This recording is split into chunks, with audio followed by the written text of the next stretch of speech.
Alright, let's talk about Higuruma after chapter 269, spoilers. This video is mainly in response to calling Gege a bad writer, and there's a, tinge of the Disney Kaizen allegations in there as well. And I want to start off by saying, hey, if you want more death in the finale of your JJK, more power to you. If that's your preference, I get it. JJK has been a dark story, and the fact that people aren't dying at the end has upset you, and that's fair. That's completely fair, but to call it bad writing is not fair, and let me explain to you why.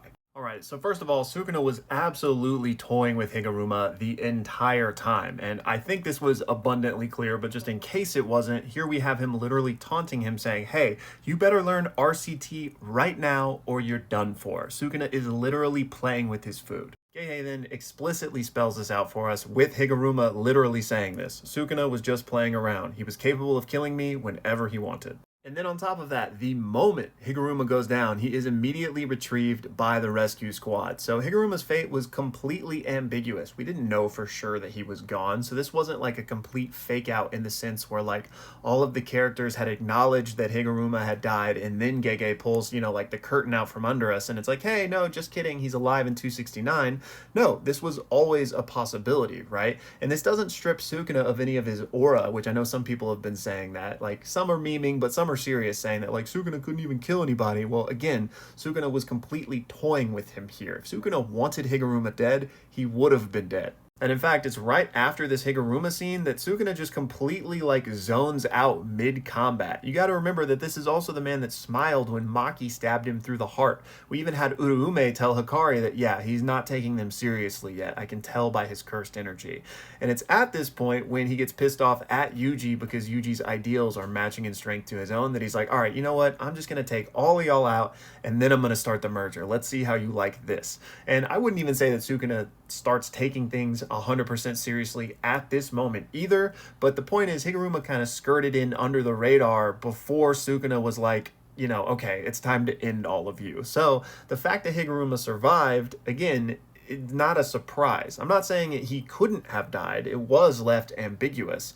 But the people that are just speaking as if he was already 6 feet under and then miraculously showed back up is completely disingenuous. Now you might be saying, okay, fine, it wasn't a foregone conclusion that he was dead, but still, what was the point in bringing him back? It serves no purpose. It was bad writing. And once again, no, because it does serve purpose. Higuruma has been one of my favorite characters at the end of this manga. Gege has done so much with him and been able to interject so much depth into this character that has had such little screen time across the entire manga that he's become one of my favorites, right? And his coming back, his not dying, does serve a purpose in his overarching narrative. But first, a quick defense of the fact that Kusakabe is still alive as well, because I've got time today, y'all. And I feel like this just, I guess, flew over people's heads, or they're just being completely disingenuous when they call this bad writing. But you gotta remember that Kusakabe was left intentionally wounded, but not dead, by Sukuna for the explicit purpose of setting a trap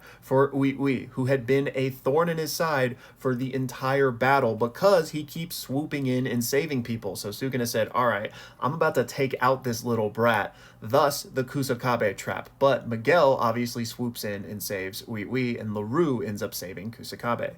Kusakabe, not dead here, so him showing up in 269 is not bad writing. However, if this is just not to your preference, again, that's completely fine, and I'm not talking to you. I understand that people wanted a darker, higher kill count ending to JJK, and you are totally welcome to that opinion. It's completely fair.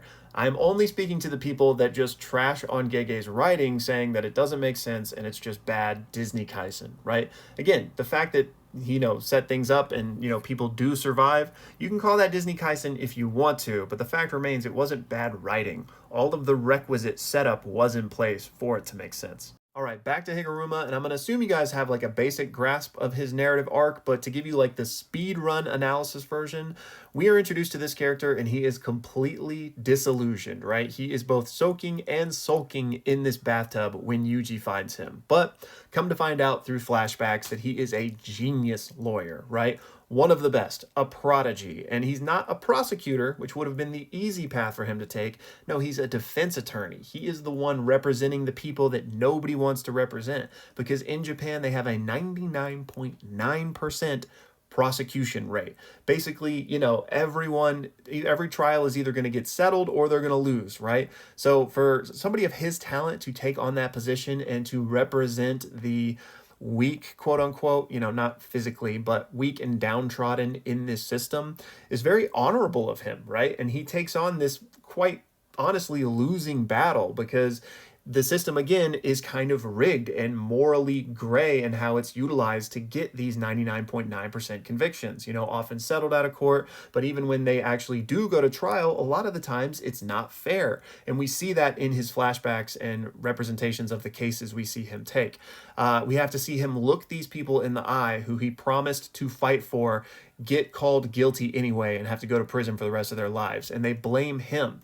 And he doesn't blame them for it. He says, I'm going to keep my eyes open, because he trusts in the law itself and wants to do it justice. And yet there's corruption in place that prevents it. And then we go on to later find out that he had just reached a point where he had had enough. Somebody who was innocent that he was defending got found not guilty. He was successful, but then there was an appeal and a retrial, and he was found guilty there, but the odds were stacked against them. It was again corruption. Higuruma couldn't take it, and he snaps. He kills the judge and the prosecuting attorney, and that's why we see him in this state that he's in, because he was this very idealistic lawyer that just kept getting beaten down by the system and the world, and it tarnished him, and he broke.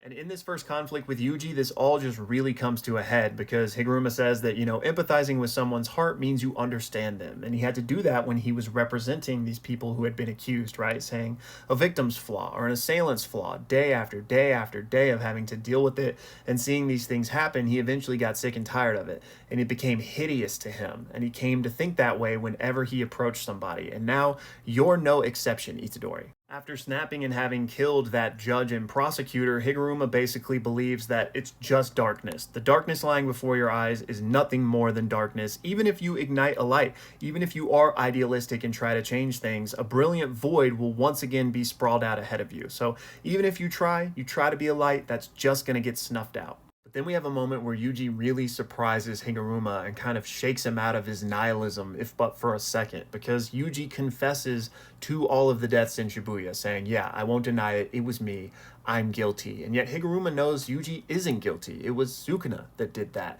And yet here is this kid owning up to it, but he says, you know what, by nature of the law, you're innocent.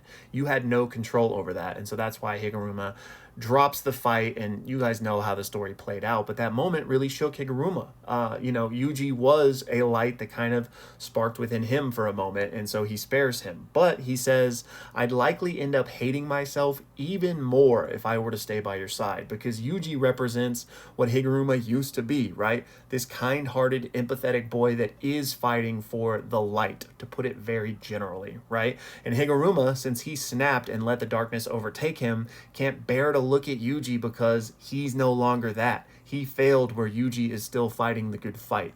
And again, to cite back to Higuruma's mission statement, if we can call it that, back before he was disillusioned, is that he never wanted to avoid the people who were out looking for help. He always wanted to keep his eyes open and be able to look directly at them. However, just like Higuruma said, if he were to stay by Yuji's side, he would only end up hating himself even more. He reaches the point where I've become somebody who can't even look you in the eye anymore. He's so just upset with himself and racked with guilt over the things he did that he can't seem to find any redemption within himself. And so he has resigned to be a self-sacrifice in this Sukuna fight. He thinks that's the only role he has left, since he failed both his original ideals and mission, basically, to be this lawyer that helps people. He's now like, well, okay, at least I can use these sorcerer powers to help take out the King of Curses and die in the process. And this is in context I'm reading between the lines of. This is literally spelled out. Yuji asks him, do you have a death wish, Higuruma? I'm a man who has abandoned and been abandoned by the law. I'd like to be the one to punish myself in the end. So I think I should play my role to its completion and die in this fight.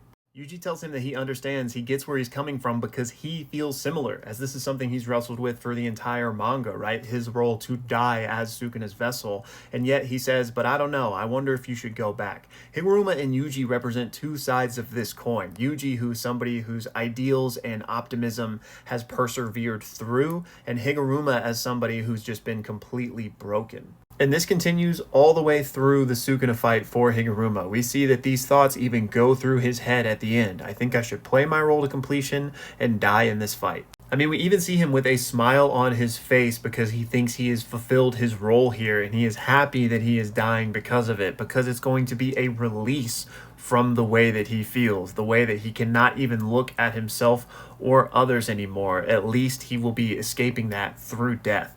And of course, we've got the parallels with the whole mentor thing, tossing it off to the next generation, just like with Nanami, except there's an interesting parallel here, right? Because Nanami wasn't really in the same mindset as Higuruma. He was doing everything he could, and he just happened to be at his end and didn't want to put the burden on Yuji, but ultimately did. Higuruma was excited to pass it on because he really just couldn't bear to live with himself anymore. And again, with Yuji being the other side of the coin in this scenario, we know where his ideals end up. He says that humans aren't born with any role. Like, that's ridiculous. There's inherent value in just human life in general. It doesn't matter what you do or how you die or anything like that. He has learned the lesson that Higuruma still hasn't. And this again brings us back to 269, where Higuruma hasn't just seen the light and is happy to be alive. No, in fact, he still feels this way, right?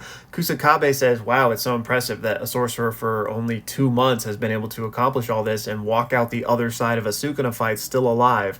It wasn't intentional. Higuruma wanted to die, and Yuji clocks this moment as well. So this is why I'm actually really happy that he's back and we're still getting development here. Now, we only have 2 chapters left, and I highly doubt it's just going to be Higuruma Kaisen for the remainder, but I hope we get a little bit more on this from Gege because it's been a very interesting arc that he's been painting, right? So I'm glad he's back, was the long and the short of this, and it wasn't just bring him back and, you know, get rid of one of Sukuna's kill counts. Like, this has been part of his narrative the entire time. This man wanted to die, and so it is far more interesting that he didn't. You know, he is being forced to wrestle with these things instead of getting the easy way out. Now, if Higuruma's arc isn't touched on in these final 2 chapters, will I be disappointed? Yeah, I will be a little bit, because as I'm sure you can tell after this, 10-minute yap sesh, I really like his narrative arc, so I hope we get it fleshed out just a little bit more. But even if we don't, I think the fact that he is still alive and was brought back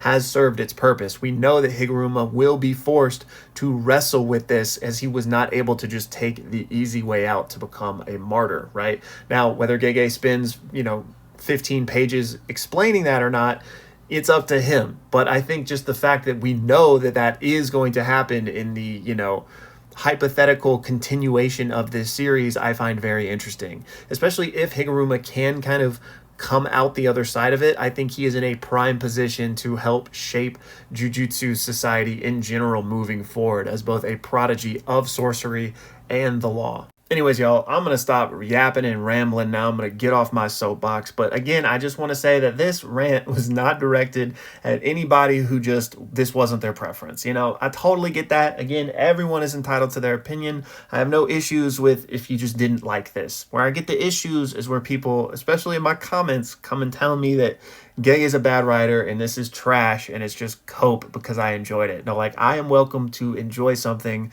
the same way you are welcome to not enjoy it. And here is why I do enjoy it, because some people, I guess, just refuse to even try to look at something from another viewpoint. So here is that viewpoint provided for you guys. Hopefully this helps. I'm going to go touch grass or something now, but thank you guys so much for watching.